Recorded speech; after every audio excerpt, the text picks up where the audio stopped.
Hey, where you going, boys? Mike here. Welcome back to Grampie's Workshop. Boys, it's always nice when you drop in. Thanks very, very much.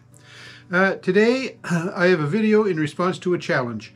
I've been challenged to my 5 favorite tractor add-ons, and I was challenged by Luke from Orange is My New Green and from Noel at Noel's Garden Tractors and Firewood. So let's go out and have a look at my 5 favorite add-ons in no particular order on my 2007 Massey Ferguson GC2300 subcompact tractor. She's a beauty. So I'm out here with my GC2300 Massey Ferguson. Fine machine, I must say. These are my 5 favorite add-ons. I'm going to start off with, in no particular order, start off with this one. It's a grab handle. I use this grab handle for getting in and out of the tractor right here. It's just a handle. My son gave me this handle a while ago, and it just goes on this cross member of the cab. And before, when I used to get in and out of the tractor, I would just grab my steering wheel here, and on the steering wheel there's the power steering, of course. Under the dash here there's the power steering controller, and that's mounted on 3 rubber shock mounts. And I found when I was grabbing the steering wheel all the time and pulling on it to get in and out, it wore out those shock mounts, and my steering wheel was getting very wobbly. It would wobble, I don't know, a ½ inch or more. So anyways, I went to work and fixed those rubber mounts, so the steering wheel is good and solid now. But then I added this grab handle, and that sure is nice to get in and out of the tractor. So before I had the handle, I used to grab my steering wheel and pull myself up here. So that's quite a little tug was coming on the steering wheel, and like I say, it wore out the rubber mounts. So now when I go to get in, I just grab my handle, other hand on the seat, pull myself up. It works great, you know.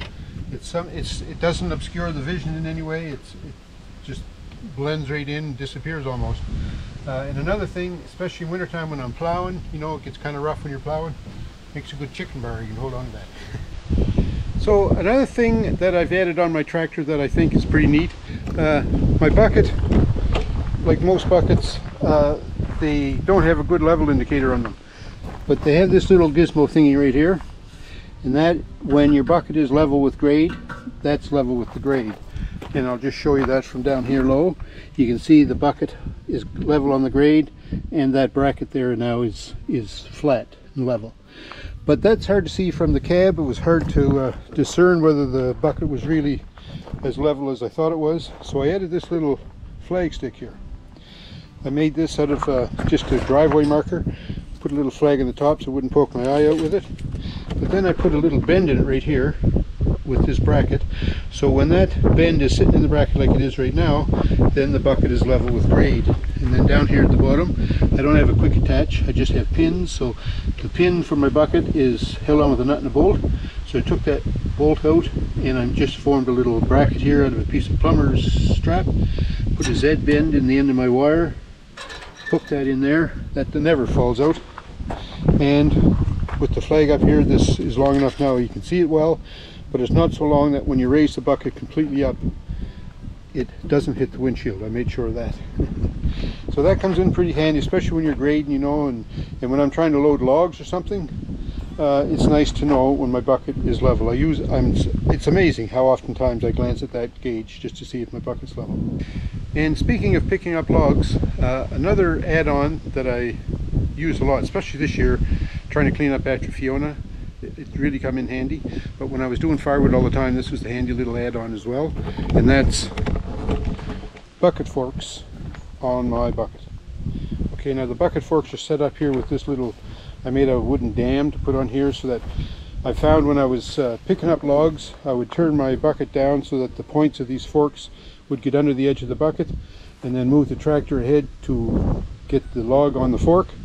But when I was moving the bucket ahead, the bottom of the bucket was scraping and picking up gravel, so that little dam that I put in there keeps the bucket from picking up gravel, and that way when I dump my logs on my wood pile, I don't end up dumping a bunch of gravel on there too.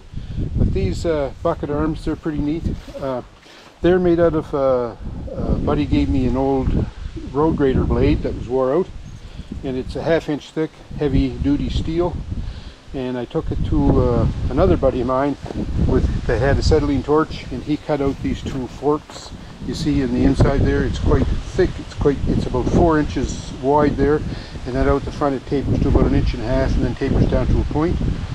and those are fork prongs are only about 18 inches, 20 inches long, and that was done on purpose. I didn't want the fork prongs to be too long.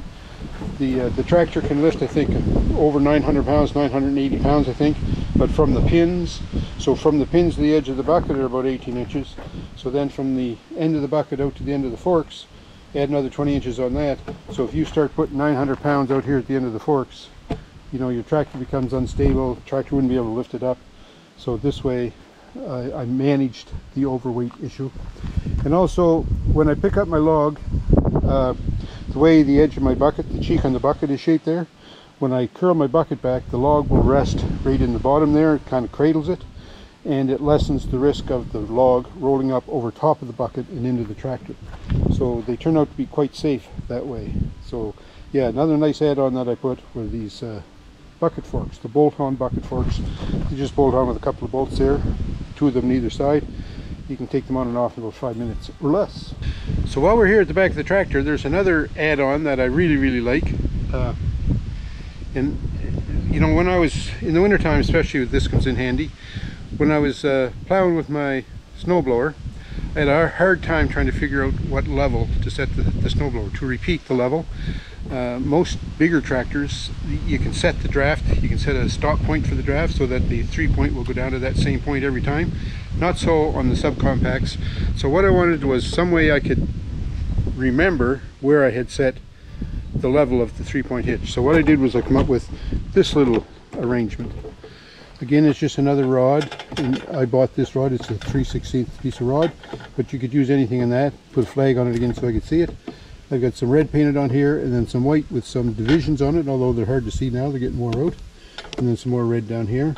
But that travels all the way down here, and that connects on this pin for the stabilizer on my 3-point hitch. So as the stabilizer goes up and down, this rod will move up and down, and then I can view from within the cab the level of my hitch, so I can stop it. Like, wait till I get around the other side and show you. Well, it's going to be hard to see that through the cab, but anyway, there are divisions marked on that rod. So like if I stop it at 2 and that seems to be a good level, then every time I move ahead, like raise the snowblower, move ahead, and then when I start to blow again, I can drop that back, set it on the 3, and I can blow, and then I'll maintain the same level of my snowblower each time. And that also works with when I have the back blade on, or when I have the rake on, or when I have my box blade on, things like that. The rake not so much, because the rake has a flexible top link on it.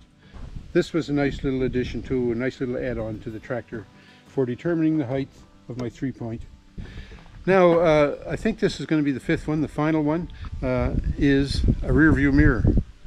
I had a rear view mirror. It was mounted in the cab because I didn't like having it external on the cab, because as I'm plowing, anybody who plows knows, especially with the cab, you have to watch out for branches, trees, you know, things like that. I didn't want to put a mirror out here because I knew it would get broke off.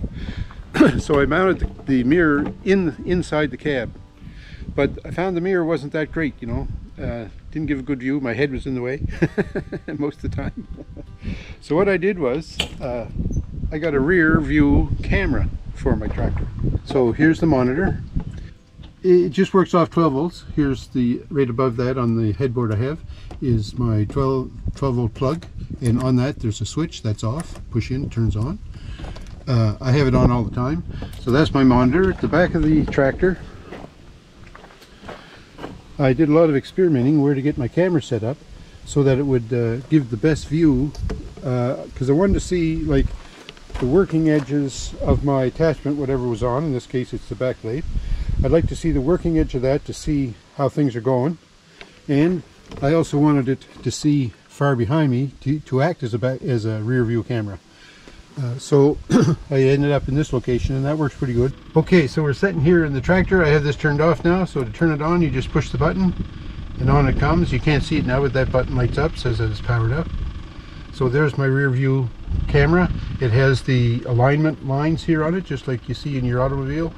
The end of them, the very far end there, the green, that's about 10 feet away from the back of the tractor, and if you can just barely see at the bottom the working edge of my back blade. So you know, this is great because before I had this, I was turned around especially when I was snow blowing. I used to sit sideways in the seat all the time to try to snow blow and look over my shoulder, and you know, after blowing snow for 3, 4, 5, 6 hours, your back was kind of screwed.